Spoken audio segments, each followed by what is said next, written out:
So I would like to focus on how to love forward and how loving others move our lives forward. But before we go into that, we have to first of all establish what kind of love we are talking about. We are talking about agape love, which is the highest form of love.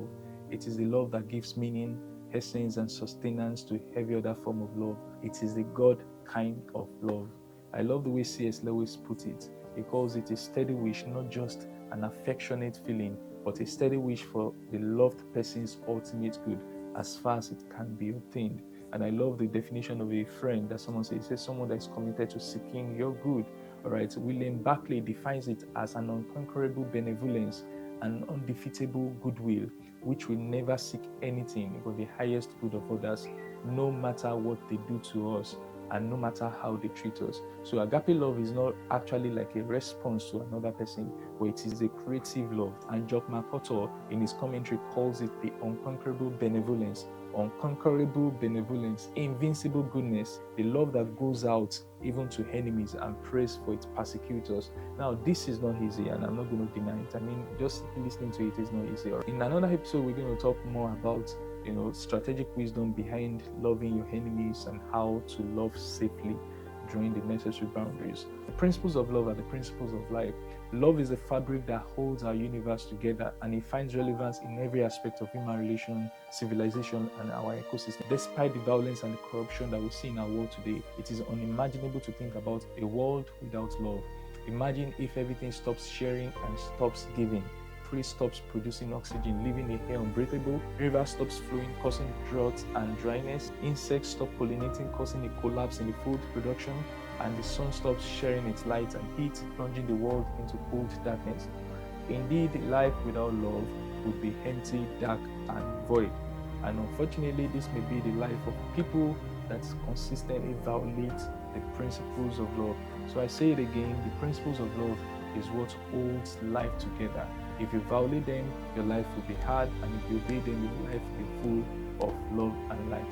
And when I say light, I'm not just talking about the physical light, all right? I'm talking about the ability to see things that other people don't see. Now it's talking about a divine understanding, illumination, an ability to see ideas, strategies, and opportunities that has not entered even the consciousness of others. So the people that live in the realm of love, they live in the realm of light, and they live above competitions. Why? Because they are seeking the highest good of people around them.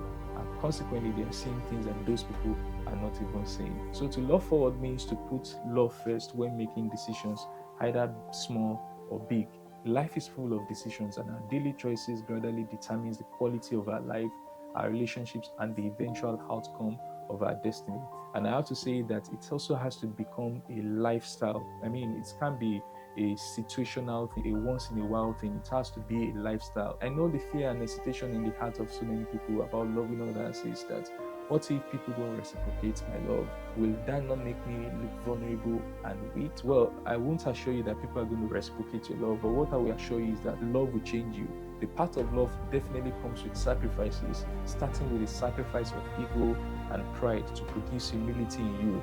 However, the rewards of love far outweighs sacrifices that we make. The decision to walk in love and to choose the path of love in your decisions will not just make the world a better place, which in fact it will. It will also revolutionize your world, both internally and externally.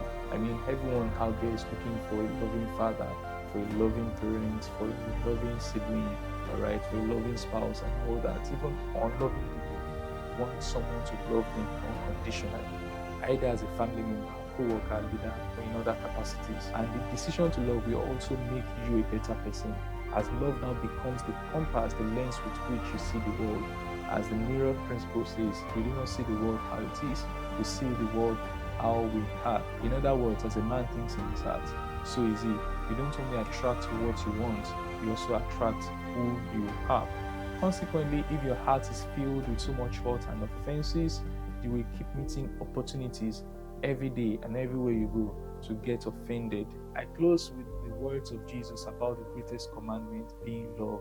Love towards God and love towards your neighbor. All right. And he says, upon this lies all the laws and the prophets. In other words, every law and principle known to man must be calibrated and standardized by love for them to have a long-lasting, positive effect on humanity. So we can say that the fundamental law is the law of love, and every other law is simply an interpretation or an expansion of the law of love in different dimensions. Choose love and keep spreading love.